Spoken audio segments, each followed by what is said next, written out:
If you are training and you are using anger, you are feeling these emotions of rage, but you're doing it because you want to train harder, you want to push the weight harder, right? You want to be more intense in your workouts. I got something that you need to go ahead and listen to right now. I used to do the same thing, and I've done it for as long as I can remember. But doing so has a very, very negative consequence. And what it's doing is it's reinforcing that emotion of rage, that emotion of anger. And so therefore, it doesn't just stay that way when we work out, we carry it over. When we're done working out, we still have that emotion. We still have traces of feeling that way. And this is because our body is used to whatever feeling we are feeling throughout the day. There's 24 hours in a day. And out of that 24 hours, how we feel, the emotions that we are experiencing, no matter what is actually happening, the more often that we experience a certain emotion, a certain feeling, and the heightened state of that will determine what we express. So if we are always arguing with people, we're always getting frustrated and getting mad at people, that's because we are used to that emotion. We're used to that emotion of conflict. We're used to that emotion of arguing, of conflicting. Or if we're constantly like slamming on things, punching things, being like really aggressive, that's because we're used to that emotion of aggressiveness, of rage. So we want to go ahead and cut that out of our life, because unless you want to always feel that emotion and have that energy behind the things that we do, the way we talk to people, the way we treat our loved ones, unless you want that, you got to cut it out of your life. And let's start off by cutting it out of the way we work out, because that is one of the most often times that people do it. And, me included before, I used to think like, let's use it as a fuel. You hear a lot of people talk about get mad at it, use rage at it, but it doesn't, I know it increases the intensity, but the negative consequences is not worth it. Here is what you do, okay?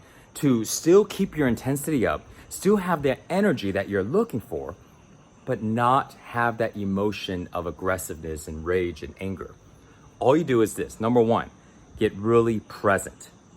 Let go of the thoughts, put all of the attention in the present moment.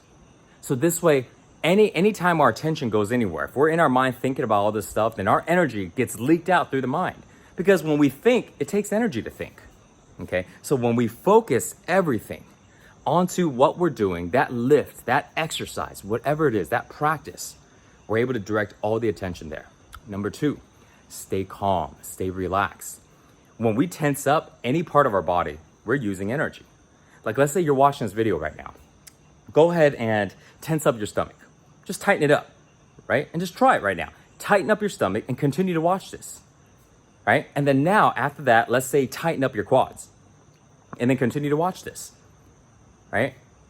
Every time you tighten up an extra muscle, you can feel the extra energy being exhausted. And the more we tighten up, the more energy we use. So therefore, when we are working out, we tighten up only what is necessary to do the movement, and then we relax everything else. So if you're doing a compound movement, you got to tighten up 7-10 muscles, cool, then tighten it up, right? You got to stay safe. You got to make sure your posture is good, so you do what you need to. But if you're doing a certain exercise and you only need to tense up maybe 2 muscles, maybe 3 muscles, then do that only. If you're doing an exercise and you don't have to tense up everything because you're not endangered. A lot of times we think we got to stay tense in all these areas. No, actually you don't. Tense up only what is needed. So this way you use the minimum amount of energy for those supporting muscles, right? The areas that aren't as important, and then you put all of your energy in the primary movements that you're doing, right? So that's the other thing. Staying calm and relaxed, tensing only up what is needed. So now you're still able to come in with that intensity. You're still able to come in with that focus and still get a good workout, but you're not supporting this emotions, this emotions of anger and rage. Bruce Lee talked about be like water, right? Well, look at water. Water never forces anything, but yet water gets through everything without any force. Martial artists know that the moment they get angry, the moment when they start to go ahead and have rage behind how they fight, they start to lose control. They start to just throw and swing wildly. And that's when they get taken out. That's when they start to go down. So that's why for people that are studying martial arts, and you look at you think about people that have to use intensity, that has to use power, has to use force, working out, yes, but fighting, that's a lot, right? But why do they do that? It's the same idea. We got to stay focused. We got to learn how to direct our energy the right way. Okay. So next time when you work out, start to relax. Start to relax. Here's something that you can do. Here's another tip. Breathe through your nose. If you inhale and exhale through your nose, it would help your body start to relax. Now, if you're first doing this, you've never done it before, it's a little tougher because you're not able to gasp for air the way you would if you didn't breathe through your nose. I remember I used to breathe through my mouth all the time, and I was terrible at breathing, back in the day when I was lifting, and it was tough. So take your time, be patient with it. But as you start to work on it, you'll find it easier to breathe in and out through your nose, and your body's able to stay calmer.